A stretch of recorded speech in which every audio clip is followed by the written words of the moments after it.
खबर मैनपुरी से पूर्व सपा सांसद धर्मेंद्र यादव का बयान। पूर्व सपा सांसद धर्मेंद्र यादव ने मुख्तार अंसारी की मौत पर भाजपा पर साधा निशाना। धर्मेंद्र यादव ने बयान में कहा कि कस्टोडियल डेथ में यूपी नंबर 1 है, सरकार और शासन के लोग शंका के दायरे में हैं। साथ ही कहा कि सरकार को न्यायपालिका पर भी भरोसा नहीं है, सरकार खुद न्यायाधीश की मुद्रा में बनना चाहते हैं सरकार में बैठे लोग। अखिलेश यादव के ट्वीट, जो हुकूमत जिंदगी की हिफाजत न कर पाए उसे सत्ता में बने रहने का अधिकार नहीं। परिवार के लोग वकीलों के माध्यम से माननीय न्यायालय में लगातार इस बात को कह रहे थे कि उनको स्लो पॉइजन दिया जा रहा है और इस बात को लेकर लगातार न्यायालय में वो अर्जी भी लगा रहे थे। जिस तरीके की परिस्थितियां बनी और जो सरकार के कस्टोडियल डेथ हो रही है, हमारे राष्ट्रीय अध्यक्ष जी ने हमेशा कहा कि यूपी नंबर 1 पे कर दिया है कस्टोडियल डेथ में बीजेपी के लोगों ने, तो निश्चित तौर पे सरकार और प्रशासन शंका के दायरे में है।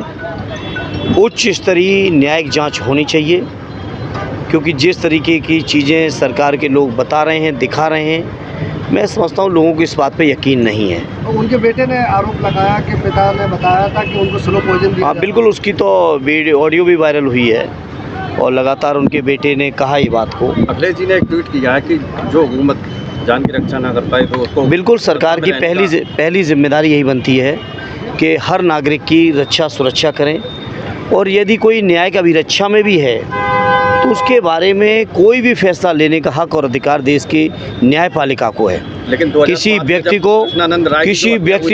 व्यक्ति को और या मान लो सरकार को या सरकार के लोगों को ये अधिकार नहीं है।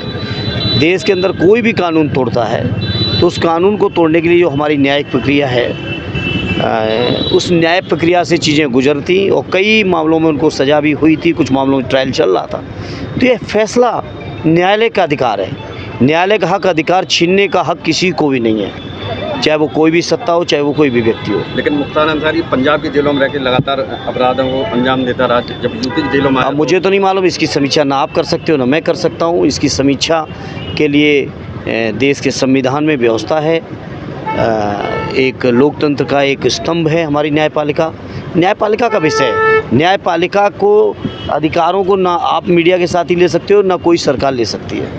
इसे न्यायपालिका पे सबको यकीन भरोसा रखना चाहिए और जो भी फैसले न्यायपालिका के आए उसको स्वीकार करना चाहिए, और देश के लोग स्वीकारते हैं। कोई ऐसा नहीं है इनका एक अकेला पहला मामला था, हमेशा देश के लोगों ने न्यायपालिका के फैसले को स्वीकारा है। लेकिन सरकार को न्यायपालिका पर भी यकीन नहीं है, वो स्वयं न्यायाधीश की मुद्रा में बनना चाहते हैं सरकार में बैठे लोग। कृष्णानंद राय के यहाँ पटाखे वगैरह, देखिए अब इन बातों को मेरे में क्या कहना। बता रहे देखिए अरे भी ठीक है, वो घटना आप भी जानते हो, हम भी जानते हो, सभी जानते हैं, उसकी भी न्याय प्रक्रिया है। मैंने कहा कि देश में अगर कोई कानून तोड़ता है तो उसकी न्याय प्रक्रिया है। न्याय प्रक्रिया से क्या ऊपर हैं आप? नहीं, आपने कैमरा लगा दिया, क्या आप न्याय प्रक्रिया से ऊपर चले गए?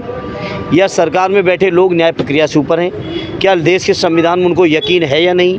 देश के संविधान में भरोसा है या नहीं? देश की न्यायपालिका पे भरोसा है या नहीं? ये बात पहला सवाल है। इसलिए मैं फिर कहूँगा, न्यायपालिका का जो फैसला होता उसको स्वीकार करने में नहीं समझता किसी को कोई दिक्कत होती या कोई सवाल होता। ये न्यायपालिका पे भरोसा करना चाहिए था किसी भी व्यक्ति को। नहीं, मेरा सवाल ये है कि जो अखिलेश जी ने लिखा है कि जो जान की रक्षा ना कर पाए तो उसको सत्ता में रहने का अधिकार नहीं, लेकिन जब 2005 में कृष्णानंद राय जो कि उस समय बीजेपी से एमएलए थे, उनकी भी हत्या हुई, क्या उसके बाद गिरफ्तारियां नहीं हुई?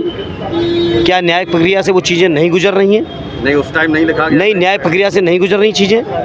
आप 24 की बात को 2004 या 6 जो की भी बात रही हो, वो 5 की 6 की, उस समय की बात आप 2024 में सवाल कर रहे हो। मैं पूछता हूँ, क्या उस समय की सरकार ने, आदरणीय नेताजी की सरकार ने चीज़ों को न्याय प्रक्रिया से नहीं गुजारा था? क्या उनके परिवार की इच्छा के अनुरूप जांचें नहीं कराई थी सरकार ने, कि सरकार ने खुद ही न्याय दे दिया था? आप भी क्या किससे मोटिवेटेड होकर सवाल कर रहे हो, मैं नहीं समझ पा रहा हूँ। बहुत बहुत धन्यवाद।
गोल्ड ज्वेलर्स, हमारे यहाँ सबसे सस्ते सोने व चांदी के आभूषण तैयार मिलते हैं।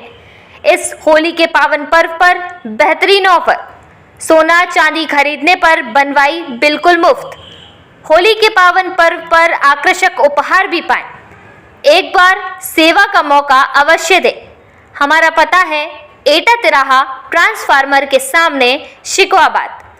Phone number 7302990405।